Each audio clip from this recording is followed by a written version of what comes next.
재형저축 여우같이 투자하는 방법에 대해서 요모조모 짚어주실 분 모셨습니다. IBK투자증권 이수영 PB 나오셨습니다. 어서 오세요. 안녕하세요. 네. 자, 일단 재형저축에 예전에 상당히 인기가 있던 상품으로 알려졌는데 어떤 상품이길래 이렇게 인기가 많았나요? 필수 상품이었죠. 셀러리맨이나 서민들 사이에서는 엄청난 반응을 불러일으켰습니다. 네, 맞습니다. 엄청난 반응이었었는데요. 그 이유가 국가에서 정책적으로 지원을 했기 때문에 그렇게 인기가 있을 수 있었고요.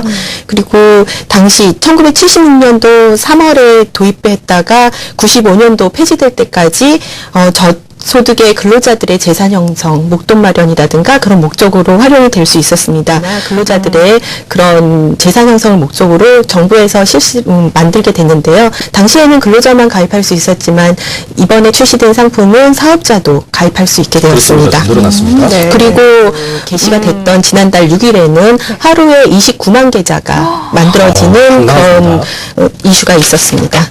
잠깐만. 하루에 29만 계좌면, 지금 뭐 정말 난리가 난 거잖아요. 네.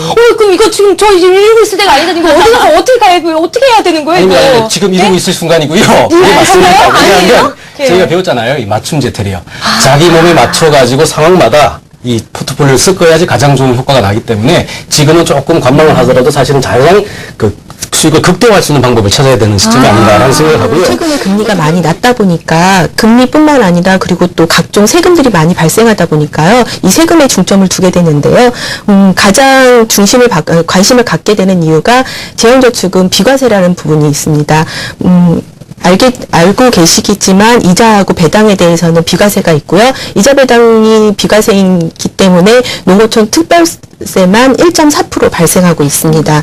그리고 세금도 낮기도 하지만 은행들이 또 각축을 해가지고 금리를 갖다가 높여가지고 최대 4.6%까지 제시를 하고 있는 요즘 좀 중입니다. 경쟁 중이죠. 네네. 근로자여야만 되고요. 일단은 개인이면 누구나 가입을 할 수 있지만 근로자 연봉이 5천만 원 미만이어야지 가능하고요.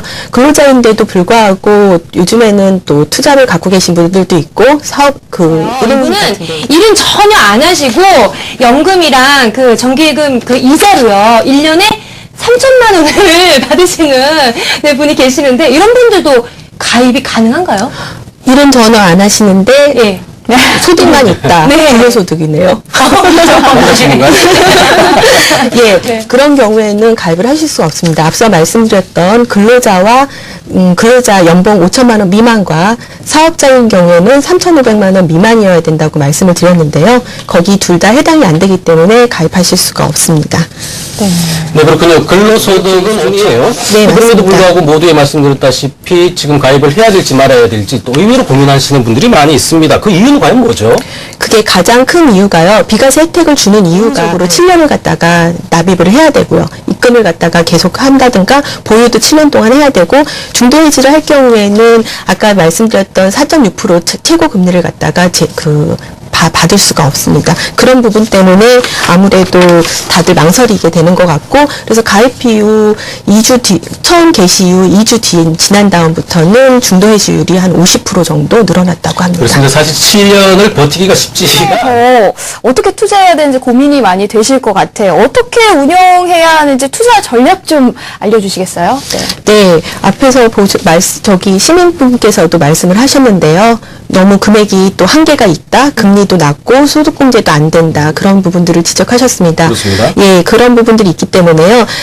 그렇지만 재형저축의 가장 큰 장점은 안정적이라는 거예요. 7년을 갖다가 납입을 하시게 되면은 약정된 이율을 받으실 수도 있는 거고요. 그리고 그 위험도가 낮기 때문에 그 안정적인 면을 가장 포인트로 잡으시는 게 맞지 않나 싶고요. 최근에 은행들이 4.6%까지 금리를 내세우고 있기 때문에요. 최근 시중금리는 3%대에 머물고 있기 때문에 그게 더 좋지 않나 싶습니다.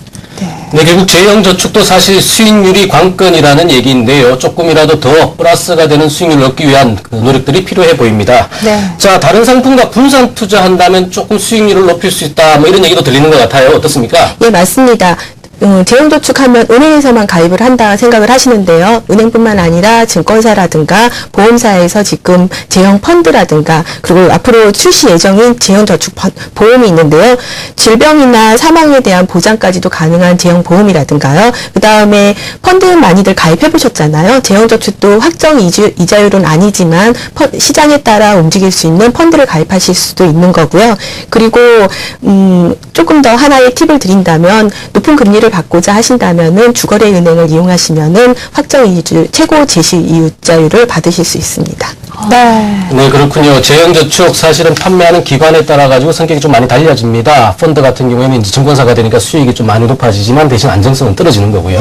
은행 같은 경우에는 반대로 수익은 좀 낮습니다만 비교적 안정적인 흐름이 가능하다. 뭐 이렇게 정리가 가능할 것 같습니다. 네, 자 이렇게 여러 가지 얘기 오늘 잘 들어봤습니다. 도움 말씀 주실 이소연 PB 고맙습니다. 고맙습니다. 감사합니다.